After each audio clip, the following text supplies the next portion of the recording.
There have always been plenty of attractive faces in Hollywood, but certain celebrities shine brilliantly before disappearing completely. Among them was Richard Grieco. He was a bad boy idol that enthralled millions of admirers and was once a direct competitor of Johnny Depp before everything vanished. His career took a nosedive, his ventures flopped miserably, and his popularity disintegrated. Rumors surfaced about drinking, living a careless lifestyle, and making unkempt public appearances that shocked supporters. What really transpired from an A-list celebrity to a name Hollywood forgot? Did he destroy himself, or was he a victim of the system? Richard Grieco's born on March 23, 1965, in Watertown, New York. Richard John Grieco Jr. came from an Italian and Irish family. He was raised in the little town of Dexter with his brother David and two sisters, Laura and Elizabeth. His parents, Richard Grieco Sr. and Carolyn Grieco, taught their kids the value of seeking steady employment and discipline since their family wasn't affluent. Grieco was naturally charming from a young age, not just because of his good looks, but also because of his self-assured manner. He was an exceptional person, even in a little community. Grieco shone exceptional football skills when he was a student at General Brown High School. He was regarded as having a lot of promise for a professional future and played both center and cornerback. On the pitch, he was always the center of attention due to his powerful physical attributes and aggressive fighting spirit. His leadership abilities, courage, and unwavering commitment to the squad were all commended by the coaches. Grieco loved painting in addition to athletics, often devoting hours to producing works of art that were more motivated by feeling than by skill. It was more than simply a pastime. It will eventually play a big role in his life. Grieco kept playing football with the goal of becoming a professional when he enrolled at Central Connecticut State University. However, everything was suddenly stopped by a catastrophic injury. He was unable to continue on his athletic route and became indecisive about what to do next. Then, an unforeseen chance presented itself. A talent scout from Elite Model Management saw him when he was in New York. Grieco was signed as a model right away because of his attractive appearance, perfect height, and captivating charisma. He quickly rose to prominence as the face of well-known companies like Chanel, Calvin Klein, and Armani. Despite his success in the fashion sector, Grieco had other plans. He was famous and wealthy as a model, but he wasn't content. Acting was what he was really interested in. He started attending night acting lessons and trying out at several New York studios because he was determined to make a difference. His first big break came in 1985 when he played Rick Gardner in the soap series One Life to Live. He started off with a little role, but because to his outstanding performance, was given a recurrent position until 1987. Grieco took a risk by giving up modeling to focus on acting full-time after seeing this was a genuine opportunity to transform his life. Grieco demonstrated it was the correct decision within a few years, despite the fact that it was a hazardous one. He swiftly became one of the most attractive male celebrities of the 1980s, having started out as a small-town kid hoping to pursue a career in professional athletics. However, becoming stardom is seldom easy, and his period of success would not stay indefinitely. Grieco's entry into the fashion industry was a fortuitous meeting, but he swiftly used it as the initial springboard for his career. He wasn't your usual model, with his angular features, piercing stare, and rebellious manner. He had a presence that was unusual, a deadly charm that not everyone had. He stood out for companies like Armani, Calvin Klein, and Chanel because of this, and he was featured in significant marketing campaigns. However, Grieco never considered fashion to be his ultimate objective, even with the money and attention. Grieco started taking acting courses and going to auditions in New York after realizing that his appearance would open doors to Hollywood. He was intended to disprove the notion that a model could become a genuine actor. His first break came in 1985 when he was cast as Rick Gardner in One Life to Live, a daytime soap drama. Despite playing a minor part, he dazzled audiences with his commanding presence, effortless acting, and command of the screen. Due to the audience's increasing affection for him, what was originally intended to be a short engagement ended up lasting 2 years. He battled for a while to get his next big break after leaving one life to live. He just had his attractiveness and unshakable resolve, no extensive network, and no influential industry supporters. However, luck was on his side in 1988 when he tried out for 21 Jump Street, a new and popular television program. When Grieco arrived in the 3rd season, the pressure was high since the series had already made Johnny Depp a household name. However, rather of being dominated by Depp, he gave his character an own personality as Detective Dennis Booker, a defiant undercover police officer with long hair, leather jackets, and a carefree attitude. Young viewers were quickly captivated by his presence. His rebellious nature set his character apart and was the ideal counterpoint to Johnny Depp's more subdued demeanor. He played by his own rules and had disagreements with both bosses and co-workers. Grieco transformed from an obscure actor to a new manly symbol of the 1980s in a matter of months. Fans of 21 Jump Street were so enraged by his appearance that they divided into 2 groups, Team Depp and Team Grieco. Fox offered Grieco a greater chance, a spin-off series of his own, after seeing Dennis Booker's potential. However, no one could have foreseen that this moment would signal the start of a series of events that would permanently change Richard Grieco's career at a time when his renown was at its height. When Richard Grieco joined 21 Jump Street in its 3rd season in 1988, the program was at the height of its popularity and had made Johnny Depp one of Hollywood's most attractive young stars. Grieco's appearance, however, was intended to upend the ensemble and provide a genuine counterpoint to Depp, not only to enhance it. Fox wanted an undercover police officer that operated independently and had a fascinating personality. Dennis Booker was the ideal candidate. In sharp contrast to Tom Hansen's erect demeanor, Booker stood out with his tangled hair, leather jacket, torn pants, and rebellious demeanor. Booker provoked heated fan controversy in a matter of episodes. In contrast to Hansen, a young, idealistic police officer who obeyed the law, Booker followed his instincts, didn't hesitate to question authority, and defied the law all the time. As a result, there was a noticeable split between Team Depp and Team Grieco in the crowd. This competition became the ideal advertising tactic as soon as Fox identified the commercial goldmine. The teasers for the program were made to resemble a quiet battle between the 2 main male characters, which piqued interest and attracted a large audience. However, Depp and Grieco's conflict wasn't only for show. Grieco subsequently said that there was genuine conflict between them on site, mostly because Grieco was enjoying his newfound popularity, while Depp had become resentful of the recognition that 21 Jump Street had given him. Grieco's entrance, which threatened to take center stage, only made Depp feel more uneasy since he didn't want to be seen as just another teenage idol. Off-screen, the 2 were not on good terms, and that tension gave Hansen and Booker's on-screen interactions a real edge. Grieco, however, was not a Depp impersonator, and he soon demonstrated that Dennis Booker was a whole individual. Booker added a gritty, more rebellious vibe to the program, making him more than simply another bad guy. Most significantly, it was a huge hit with the crowd. After only 1 season, Grieco emerged as the most notable cast member, surpassing even Depp. Given his immense potential, Fox took a risk by approving a brand-new Grieco-Booker series. At the time, this was a very uncommon move. A TV program supporting character not just gaining popularity, but also being seen to be interesting enough to sustain a spin-off. It was an affirmation of Grieco's acting prowess, as well as his popularity.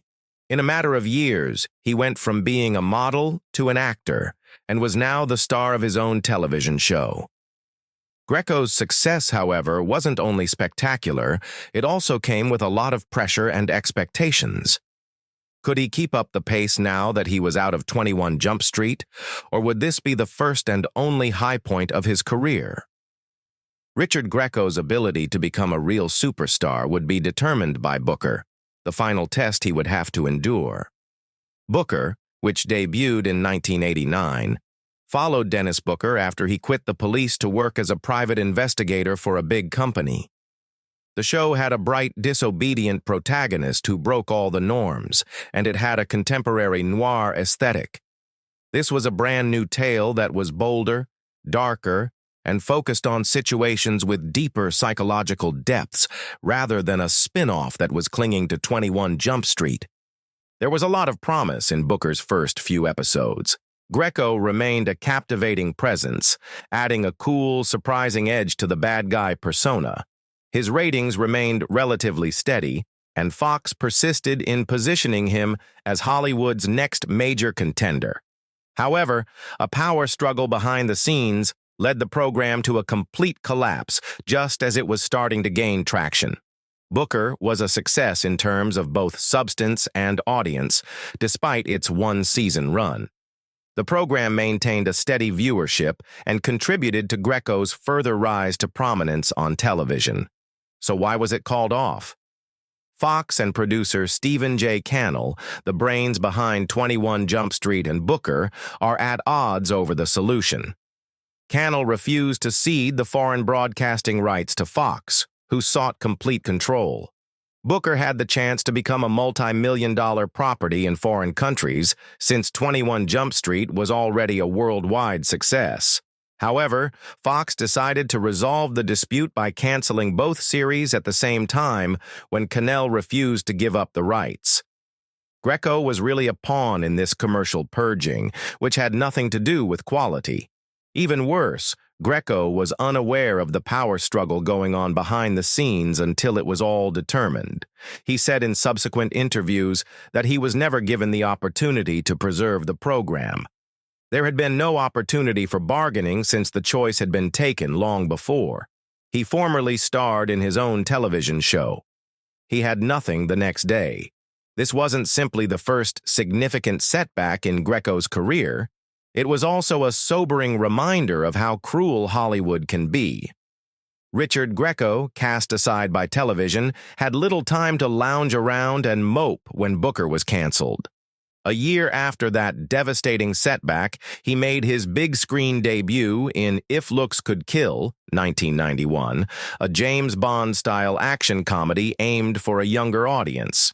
He had a fantastic opportunity to demonstrate that he was more than simply a TV personality and that he could carry a full-length Hollywood blockbuster. Grieco portrayed Michael Corbin in the movie, a high school kid who is sucked into a risky global espionage scheme after being wrongly recognized as a professional spy. With its high-tech devices, automobile chases, and, of course, lots of chances for Grieco to display his trademark charm and good looks, the film was designed as an exuberant espionage frolic. If Looks Could Kill did not become the movie office success that was anticipated, despite its amusing moments. Reviews of the movie were divided. Some complimented its lighthearted fun, while others criticized the tale for being too shallow and basic. More significantly, viewers were not prepared to accept Grieco as a premier action star.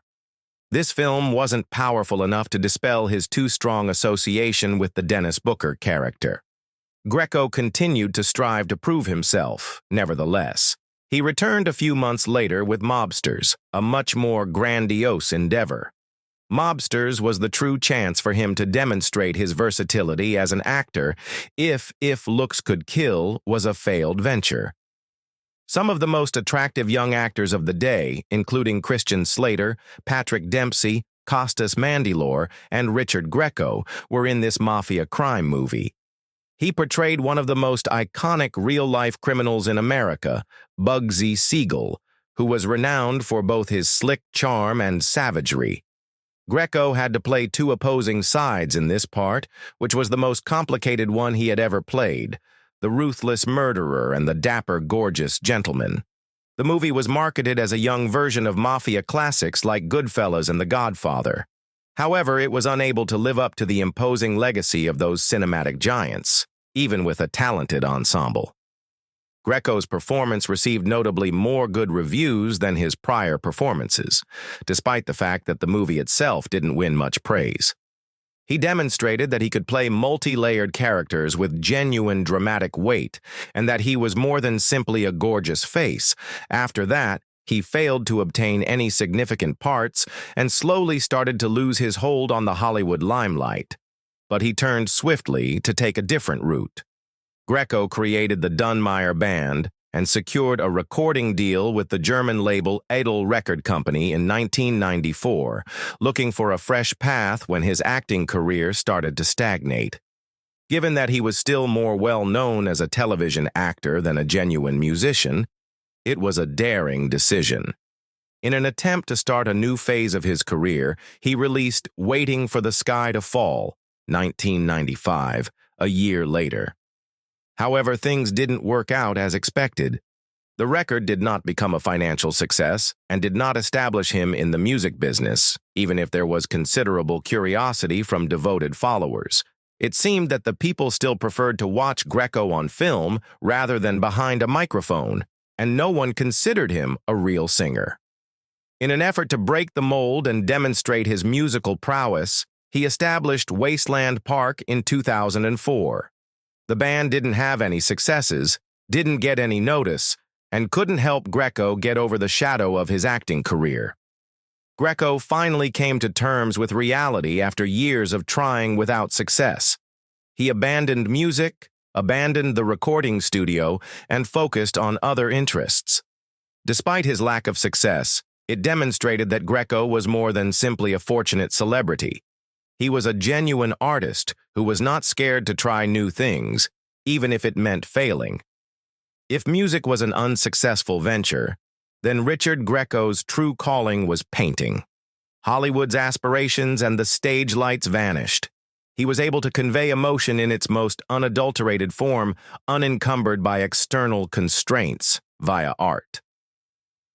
When Grieco started painting in 1987 in the height of his acting career, it wasn't simply a superstar trying something new as a pastime. He found solace in painting as a means of expressing feelings that were impossible to articulate verbally. His canvases became into a secret realm where he could escape the pressures of public expectations and be wholly, unabashed himself in the middle of the limelight and pressures that come with celebrity. Even though he had always loved painting, he didn't choose to show his creations to the world until 2009, and it was none other than Dennis Hopper, a Hollywood icon and talented painter himself, who gave him the confidence to do so. Hopper encouraged Grieco to quit concealing his skill after seeing something unique in his paintings. Grieco's painting, according to Hopper, was intended to resonate with those who had similar emotional frequencies, not only for himself. However, 10 more years would pass before Grieco found the courage to follow through on that counsel. His work had its formal debut in 2013 when he had a solo show at Hollywood's Gallery Sparta. It had a sense of community and wasn't simply another art exhibition. Grieco gave a share of the sales of his sculptures to Fueled by the Fallen, a charity that aids police enforcement and military personnel, and Wolf Connection, a wolf rescue organization. Grieco was obviously not only showing off his artwork, he intended it to have a genuine constructive influence on the world. Grieco refers to his approach as abstract emotionalism. He doesn't attempt to portray the world clearly or paint realistically. Rather, he uses texture, color, and lines to express pure emotion. Every artwork has no set significance for Grieco. The spectator must make their own interpretation. One may perceive loneliness, while another may experience delight or anger. Grieco's work has that power. Rather than defining, it creates room for the spirit to roam freely. Grieco's work is valued without the endorsement of Hollywood, unlike the music or acting industries where success is determined by box office receipts or chart positions. His paintings are meant for those who can really experience them, not for the general public. Success also came easily. For a non-mainstream artist, one of his first works sold for around $10,900, which is a remarkable amount. Even some of his closest acquaintances in the entertainment business were taken aback by his Gallery Sparta presentation. Many who attended the show were immediately drawn to Grieco's work, not just because of the images, but because of the raw, unfiltered emotion they carried. Grieco's golfing friend, legendary singer Johnny Mathis, acknowledged that he was unaware of his painting talent, saying, "I only knew him on the golf course. I never knew he had this whole emotional, artistic world inside him." Grieco's method is distinctive in that he doesn't paint for commercial purposes. His paintings are an integral part of who he is and are not commercial goods. Because of this, Grieco's art is owned by individuals who really relate to it, rather than merely admirers who are buying into his reputation. Additionally, he uses unusual methods, such as forming forms below the canvas to create different textures, which elevates each work beyond a simple picture to a three-dimensional experience. Because art, to Grieco, is about the process of discovery rather than reaching a destination, he never stops exploring and producing. Richard Grieco has pursued a variety of artistic endeavors, including roles as a model, actor, musician, and painter. Ultimately, however, painting was what calmed him. His varied career, which included both triumphs and setbacks, reflected his own life. Despite never being married, Richard Grieco had a turbulent, passionate, and heartbreaking love life. Although he had close relationships with a number of famous ladies, none of them could hold him down for very long. Grieco's relationship with Christina Applegate, star of Married, started it all in 1988, with kids. In late 1989, the almost two-year romance came to an end. Shortly later, he met Canadian actress and model Kimber Sissons. With intermittent intervals spanning over 10 years, Kimber was one of Grieco's longest partnerships. Around the time Grieco started working for Booker in 1989, they started dating. Even when Kimber was briefly married to someone else, the two eventually reconciled despite their repeated breakups. Grieco was still seeing Kimber, but he was in other relationships. He dated Katie Wagner, the actress Robert Wagner's daughter, in 1993. Before splitting up, the pair lived together for a short time and made an appearance together at the Sliver premiere. During an interview trip in Europe that year, he met French actress Madeleine Blondeau. At first sight, it was love. Grieco even got to meet her relatives during their extensive travels around France. Though they remained in contact for some time after, the long-distance aspect of the relationship proved to be unsustainable. Grieco's connection with Terry Farrell, star of Star Trek, Deep Space Nine, was problematic between 1993 and 1994. Grieco wasn't prepared for marriage, but Farrell wanted stability. Tensions were further heightened by the lengthy breaks caused by shooting. Even though Grieco maintained that he had never cheated, Farrell became envious and dubious of his faithfulness. He ultimately made the decision to leave the relationship permanently. Grieco and Yasmin Bleeth were close after meeting on the set of Heaven or Vegas in 1996. After dating from 1996 to 1997 and splitting up, they got back together in 1998. Given that they were both fighting personal issues, it was one of the most dramatic and stressful partnerships of his life. Grieco battled alcoholism, while Yasmin battled drug addiction. Despite their intense love for one another, their relationship became poisonous due to their frequent fights and harmful actions. They were engaged and moved in together in 1998, but by 2000, everything fell apart, and they were never to be seen again.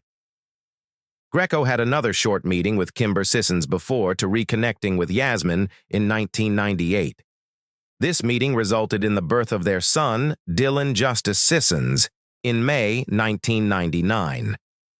Grieco was first unsure about his paternity, but when a DNA test proved he was the father, he took ownership of Dylan and started supporting him.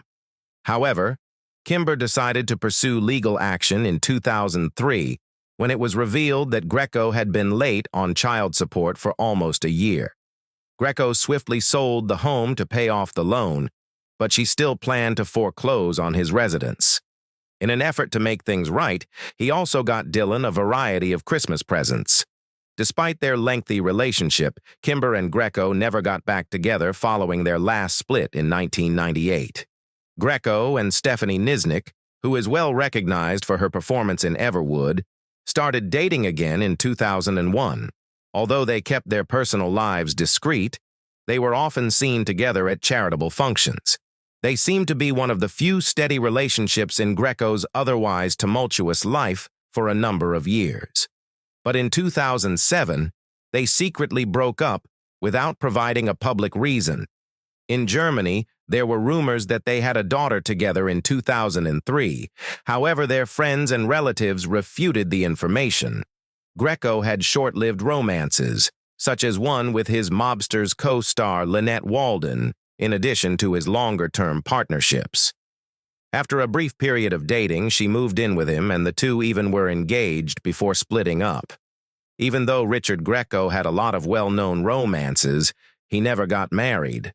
Perhaps he was never prepared to be restrained, or perhaps a guy who had seen so many highs and lows in his life just couldn't keep still for very long. He progressively faded from the public eye when the 2000s arrived, leaving many to wonder what had become of the guy who was once seen as Johnny Depp's competitor. Rumors started to circulate. Grieco was accused of ruining his own career by throwing wild parties, drinking excessively, and leading an unmanageable life.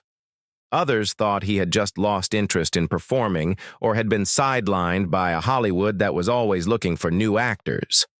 However, in the midst of all the conjecture, Grieco never provided any confirmation. He decided to remain silent, allowing the rumors to fade away, while he carried on with his life as he saw fit. Grieco had a strong financial base but was no longer at the top.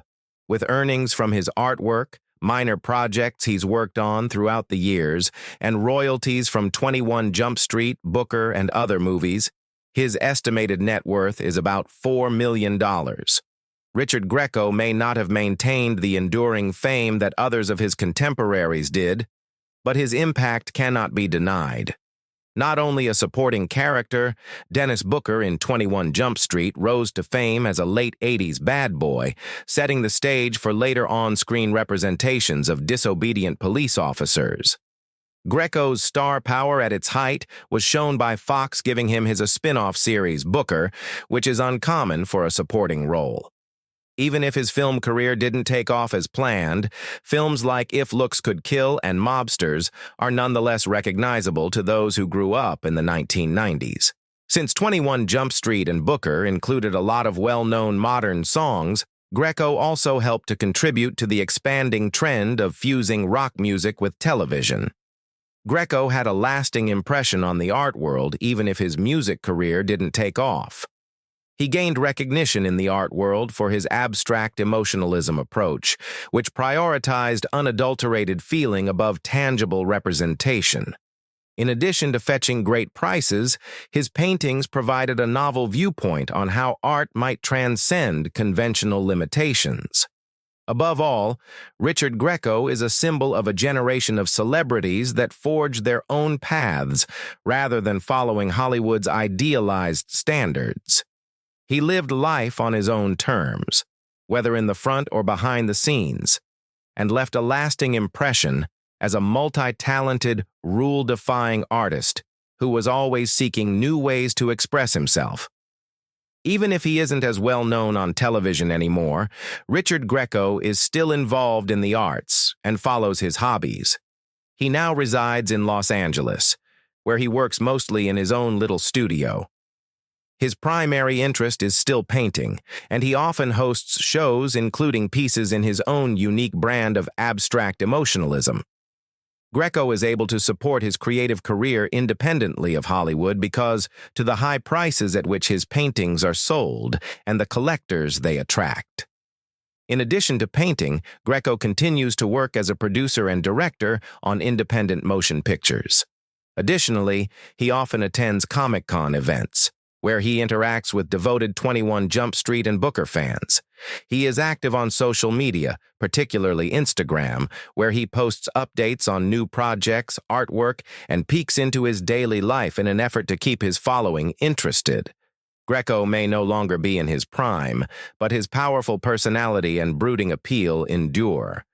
Because of his unwavering passion for art, his life is now more purposeful while being calmer and less hectic.